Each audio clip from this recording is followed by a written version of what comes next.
this is Lisa with Holland Designs Crochet. Today I'm going to film a short video showing you how to get started with the new Evergreen Wrap. And so this is a beautiful knit look crocheted wrap, and I wanted to just show you the yarn that I used for the sample. So this is called Four Seasons Montrose 8-ply. It's 90% wool, 7% acrylic, and 3% viscose. It comes in 100-gram skeins, and the color I used for the sample was called Pine. And I purchased it here in New Zealand at Spotlight, and it is one of their newer yarns, I believe, and they do have it available in several colors. So I will put a link to the yarn in the description box if you are in New Zealand or Australia and you're interested in checking out this yarn. You can use any yarn of choice, really. A DK weight is what I used for the sample. You can also potentially try a worsted weight, and in that case you might want to go up to a larger hook size. So I used a 5mm H hook for the sample. If you're using a heavier yarn, such as a worsted weight, you might want to use possibly a 6.5mm K hook, just as a suggestion. You can decide on that yourself, whatever your favorite hook is. This pattern is made to measure, so there is a size chart in the pattern and also a schematic. So a schematic is obviously just a diagram showing you the shape of the item and how it's being made, and the size chart will tell you standard measurements for sizes extra small through extra large. And so you can easily customize this pattern, the sizing, and I included the extra small in case you wanted to make it for a teenager or a younger, an older child, a preteen, and also up into ladies sizes. You can also make it slightly larger quite easily if you want to customize the sizing. So I'll begin by showing you how this pattern starts, and you're going to begin by creating a back piece, and we're going to start with a starting chain, and you'll want to measure your starting chain. So for a made to measure pattern, you're always going to want to have like a measuring tape handy, basically, since you're going to be measuring your work. And I will just take a quick look here at my size chart. Yeah, so I do have a size chart with the sizes, a back height measurement, so the height of the back piece, and then a cross back measurement. So those are initially the first two measurements you're going to be working with, is the back height. So for a size small, I have the back height listed as 9 inches. So you'll begin by creating a starting chain that is 9 inches long, approximately. And there is not a lot of shrink with this stitch pattern, so you don't need to worry about it shrinking too much. And you're also going to just want to start with an odd number of chains. So in the pattern, I give you the stitch count for my sample size. So I began with a chain 35. And as I'm just demonstrating this for you, I'm just going to make a smaller chain to begin. So again, start with an odd number of chains. And on row 1, you're just going to work a half double crochet in the second chain from your hook and in each chain across. And you will end up with an even stitch count on this row. So you'll end up with an even number of half double crochets. And for the sample that I did, I had 34 half double crochets for my size small. So let me just finish this short swatch, this row, and then I will come back and show you how we continue with row 2. Okay, I've finished the first row. Here I have 20 half double crochets just for this little swatch that I'm making. And for row 2, so we did a chain 1 turn at the end of row 1, and you'll do a chain 1 turn at the end of all rows. Row 2, you're going to skip the first half double crochet and work 2 front post half double crochets around the second half double crochet.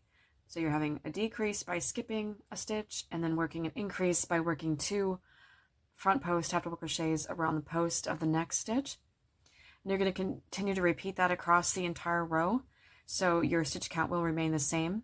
again, we'll have a decrease and an increase. So skip the next half double crochet and then work 2 front post half double crochets around the post of the next half double crochet. So that's creating a nice texture on this front side. Well, this is actually the wrong side. So the right side will be the ribbed side. That will be on the opposite side as you're working this row. So the right side of the pattern fabric is considered to be row 1 and the odd rows. So as you're working row 2, this is how the texture is being created, but it is the wrong side. So you just work across the entire row in the same manner, and this is why we needed an even number of stitches on row 1, because our stitch repetition is covering 2 stitches by skipping 1 and then working 2 stitches around the second stitch. So you just repeat that all the way across. And again, for my swatch, I'll have 20 half double crochets, and in the pattern, again, my stitch count for the size small back piece that I did was 34 half double crochets. So as you get to the very end of your row, the last half double crochet here, you'll be working around that, and there is a chain, basically a chain 1 there at the side, and so that will always be at the edge, and you'll work around that last stitch and complete your last 2 front post half double crochets. So that's the completion of row 2, chain 1 and turn, and I'll just continue and show you what row 3 looks like as well. I've worked a few more rows of the stitch pattern now, so you can see that ribbing that's being created there on the right side, and the wrong side looks like this. So it's a little bit of a very subtle sort of waffle type of texture, or grid maybe, but definitely the ribbing is the right side of the fabric. So I guess I was going to show you row 3, so I'll just show you again here. It's a repetition. It's being repeated throughout the stitch pattern. So a row 3 repetition is simply half double crochet in each stitch across, and you're working through both loops of each stitch as you're working across the row. So the overall textured pattern, ribbed pattern, is just simply repetitions of rows 2 and 3. So it's what I've demonstrated for you already. So it's quite easy to memorize. And the back piece is worked in vertical rows, which means the ribbing is going to run vertically at the back. And you can see that in the finished images as well of the wrap. And so what you do then is continue to repeat rows 2 and 3, creating this texture, and work until your back piece reaches the across back measurement, and you'll find that in the size chart in the pattern. So for example, my size small sample, the across back measurement was 15 inches wide. And so again, all you'll do is measure your work using the measuring tape. And one other thing just to keep in mind is to pay attention to your stitch count to make sure you're not adding in stitches. Make sure you do maintain your stitch count so you have a nice square back piece. So again, the starting chain that we did, I'll just put it the way it was initially, was the back height, and we would have measured that. So obviously this, I'm just making a swatch, so it's not in relation to anything in the size chart. So you have your back height, and then you'll have your across back measurement. So you'll measure the width of the back piece and make sure that it is the correct size you want for whatever size you're making. You can refer to the size chart, or you can, also adjust that slightly as you wish, determining what size you want. That can be adjusted. So there is a little bit of stretch, but it's not hugely stretchy. but there is definitely stretch to the fabric. And of course, the type of yarn you use may affect that slightly as well. So that's how the back piece is made. Once you've completed your back piece, you will fasten off completely. And that is because you're going to be starting the second part of the wrap, which is basically, it looks like a scarf, a rectangular scarf. It is worked directly onto the back piece, so it is attached to the back piece, but you will need to fasten off before you begin that portion. And the pattern does explain all that to you, and also has the schematic showing you exactly how everything is placed.